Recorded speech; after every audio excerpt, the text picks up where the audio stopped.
கர்த்தருக்கு ஸ்தோத்திரம். கர்த்தராகிய இயேசு கிறிஸ்துவின் இன்ப நாமத்தில் இனிய வாழ்த்துக்கள். இன்றைய தியானத்திற்காக ஜெபித்த பொழுது தேவன் தந்த வசனம் சங்கீதங்களின் புஸ்தகம் 6ஆம் சங்கீதம் 8ஆம் வசனம். அதன் கடைசி பாகத்தை வாசிக்கிறேன். கர்த்தர் என் அழுகையின் சத்தத்தை கேட்டார். நம்முடைய கர்த்தராகிய இயேசு கிறிஸ்து நம்முடைய அழுகையின் சத்தத்தை கேட்கிறவர். நாம் அவரை நோக்கி கூப்பிடும் பொழுது தேவன் நமக்கு பதில் தருகிறவர். நம்முடைய தேவன் ஆகிய கர்த்தரை நாம் எப்பொழுது வேண்டுமானாலும் கூப்பிடலாம், எந்த சூழ்நிலையில் வேண்டுமானாலும் கூப்பிடலாம், நாம் எங்கிருந்து வேண்டுமானாலும் கூப்பிடலாம். எப்பொழுதும் அவர் நம்முடைய சத்தத்திற்கு செவி சாய்க்கிற தேவனாக இருக்கிறார். என்னை நோக்கி கூப்பிடுங்கள் என்று தேவன் சொல்லியிருக்கிறார். நான் உங்களுக்கு மறு உத்தரவு தருவேன் என்று சொல்லியிருக்கிறார். தாவீது ராஜா சொல்லுகிறார், என் அழுகையின் சத்தத்தை கர்த்தர் கேட்டார் என்று. ஹல்லேலூயா.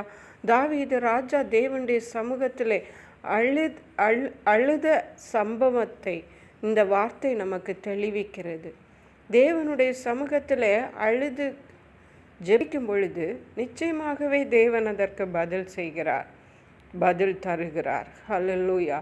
தாவீது ராஜா தன்னுடைய மனைவி, பிள்ளைகள், குடும்பம் எல்லாவற்றையும், சொத்து சுதந்திரம் எல்லாம் இழந்த போதும் தனக்கு பலன் இல்லாமற் போக மட்டும் அழுதான் என்று சொல்லப்பட்டிருக்கிறது. தேவன் அதற்கு செவி கொடுத்து தேவனிடத்தில், கர்த்தரிடத்திலே தன்னை திடப்படுத்தினான் என்று சொல்லப்பட்டிருக்கிறது. தேவன் அந்த அழுகையின் சத்தத்தை கேட்டு தேவன் அவர் எல்லாவற்றையும் திருப்பி கொள்ளும்படியாக தாவீது ராஜாவுக்கு இரக்கம் செய்தார். ஹல்லேலூயா. இழந்து போன எல்லாவற்றையும் அவர் திருப்பி கொண்டார் என்று பார்க்கிறோம்.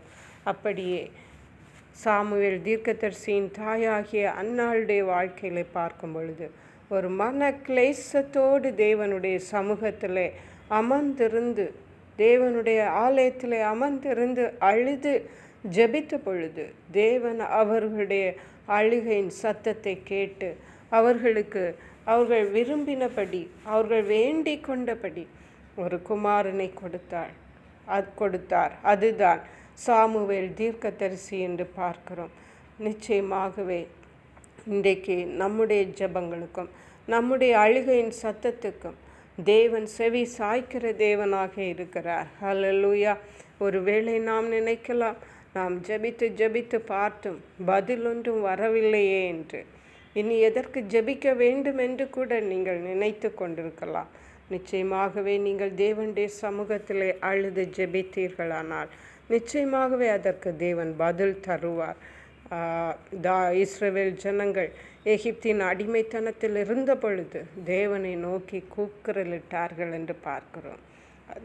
அதே இஸ்ரவேல் ஜனங்களை தேவன் மோசேயை அனுப்பி எகிப்தின் அடிமைத்தனத்திலிருந்து விடுவித்து கொண்டு வருகிறதை பார்க்கிறோம். அதே இஸ்ரவேல் ஜனங்கள் தேவனுக்கு விரோதமாக பாவம் செய்தபோது மீதியானியருடைய கைகளிலே தேவன் கொடுத்தார். அவர்கள் இவர்களுடைய விளைபலன்கள் எல்லாவற்றையும் கொள்ளையிட்டு கொண்டு போனார்கள். ஆனாலும் அவர்கள் இஸ்ரவேல் ஜனங்கள் தேவனை நோக்கி திரும்பவும் நோக்கி கூப்பிட்டு அழுத போது தேவன் அவர்களுடைய அழுகையின் சத்தத்தை கேட்டு அங்கே கிதியோனை அனுப்பி அவர்களை மீதியானியரின் கைக்கு விடுதலை செய்கிறதை பார்க்கிறோம். அப்படியே ஆகாரும் இஸ்மவேலும் வனாந்தரத்தில் இருந்த பொழுது இஸ்மவேல் தாகத்தினாலே அழுத போது தேவன் அந்த பிள்ளையின் அழுகையின் சத்தத்தை கேட்டார். ஆகாருக்கு தேவன் அங்கே தண்ணீரை கொடுத்து பிள்ளையும் பிழைக்க வைக்கிறார் என்று பார்க்கிறோம். அருமையான கர்த்தருடைய பிள்ளைகளை, இன்றைக்கு நீங்கள் தேவனுடைய சமூகத்திலே உங்களுடைய தேவைகளுக்காக, உங்களுடைய பிரச்சனைகளுக்காக, உங்கள் வியாதிகளுக்காக அழுது ஜெபித்தீர்கள் என்றால் நிச்சயமாகவே தேவன் உங்கள் அழுகையின் சத்தத்தை கேட்பார். தாவீது ராஜாவின் அழுகையின் சத்தத்தை கேட்ட தேவன் உங்களுடைய அழுகையின் சத்தத்தையும் கேட்டு உங்களுக்கு பதில் தருவார். நிச்சயமாகவே கர்த்தர் உங்களுக்கு பதில் தருவார். கர்த்தர் தாமே இந்த வார்த்தைகளை ஆசீர்வதிப்பாராக. ஜெபிப்போம். எங்களை கிருபையாக நேசித்து பாதுகாத்து வழி நடத்துகிற எங்கள் அன்பின் தகப்பனே, ஆசீர்வதிக்கப்பட்ட இந்த நல்ல நாளுக்காக நன்றி. இந்த நாளிலும் தேவன் எங்கள் அழுகையின் சத்தத்தை கேட்கிறவர் என்று எங்களோடு திட்டமும் தெளிவுமாக பேசியிருக்கீங்கப்பா. கர்த்தருடைய சமூகத்தில் அமர்ந்திருந்து அழுது ஜெபிக்கக்கூடிய நல்ல கிருபைகளை தாருங்க.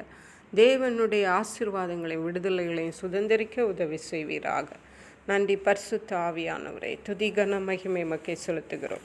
மீட்பெரும் இரட்சகருமாகிய இயேசு கிறிஸ்துவின் இன்ப நாமத்தில் ஜெபிக்கிறோம் எங்கள் அன்புள்ள பரமபிதாவே. ஆமென். God bless you.